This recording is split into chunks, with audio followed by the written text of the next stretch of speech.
And the more I, talk to a lot of people who are interested in investing in funds, and especially those who are close to retirement, I find it interesting that a lot of these people, not everybody, but a lot of these people really are not prepared uh, to go into retirement. And let me tell you, I'm not talking from a financial perspective.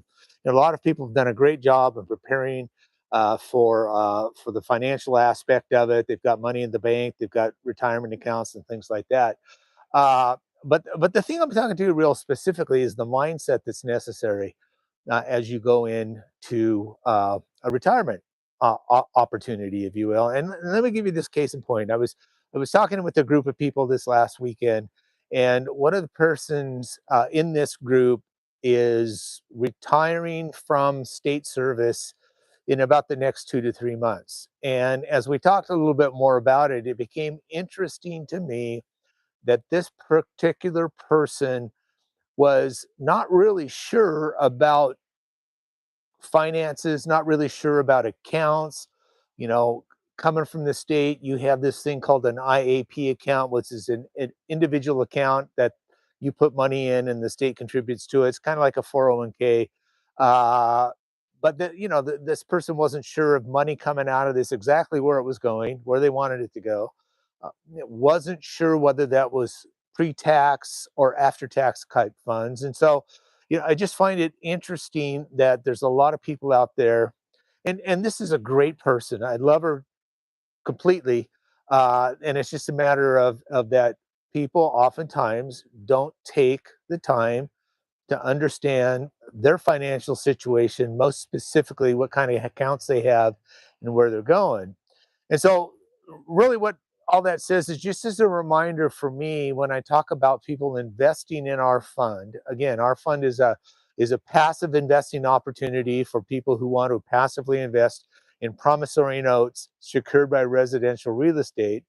And if it's retirement funds that they're using, it needs to be in a specific type of account, one that we common call self-directed IRA, but that's just a marketing term. They're all IRAs, but it just depends on the custodian. What the custodian allows you to invest in. If you go to irs.gov and type in IRA, you'll see a bunch of things that you cannot invest in. Actually, there's only two things that the IRS will not allow you to invest in. One of those is collectibles, and the other one is life insurance. And so there's a lot of carve outs for certain things, such as coins. You might think of a precious metal coin as a collectible, but there's a carve out for that. And so I guess what I'm getting through on all that is that there's a preparation period that needs to take place as you're going through that. And it's mostly an educational thing. And that's kind of what I advise this person here is to educate themselves. Now, unfortunately, in talking, having further discussion, this person is going to actually meet with a financial advisor, within the next couple weeks, which I think is great.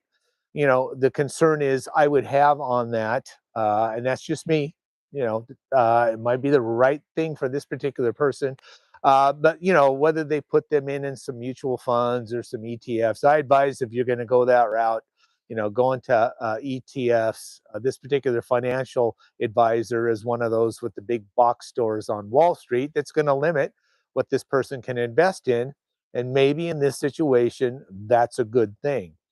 But if you actually have a financial understanding of things, you understand the various type, especially alternative assets out there, then I encourage you to check us out as an opportunity to invest some of your retirement funds in a Reg D fund that allows you to invest passively in an alternative investment, specifically promissory notes secured by residential real estate. So, with that, I just wanted to sign off. Just a quick hit today. Appreciate all you guys listening. And as I commonly say, happy investing. Let me know if I can help. Cody Cox at Bridge City Factors.